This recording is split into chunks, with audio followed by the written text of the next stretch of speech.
discernment is the moment where God reveals something you do not know exists but already exists and is ready for you in God, or a reality that exists and will be made manifest at some point in your life. So there is an unseen there is an unseen world that you cannot navigate without the influence of God.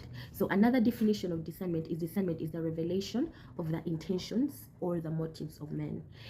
Discernment is something so important. I remember before I embraced discernment as a gift, I didn't like discernment because I didn't like knowing what a person is thinking when they are doing something, or knowing people's motives, because many times the revelation of a person's intentions or motives can be heartbreaking. And not all people have bad motives or bad intentions. I have healed and I have come to that place now in my life. Not everybody wishes you bad. Not everybody is plotting evil. Not everybody is intending that at the end of that encounter with them you end up crying, you end up miserable. There are people that are rooting for you. I have seen this in my own life, and I thank God that He has healed me from that place.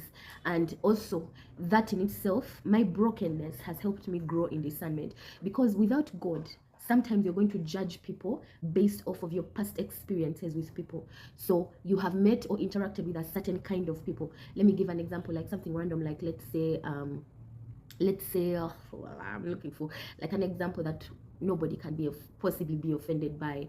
But let's say let me give an example. Let's say a restaurant, maybe you've had like bad experience maybe with a particular restaurant. The service was bad, the food was horrible, and yet the meals were expensive. So you're biased about a certain kind of restaurants, if I may. You're biased because you project your one bad experience or your two bad experiences onto every other restaurant. So you feel like, oh, like in your discernment, you're like, before we even go there, me, I already know those people's service is horrible, the food is pathetic, and believe me, the prices are not going to match the service, neither the food that we're going to get.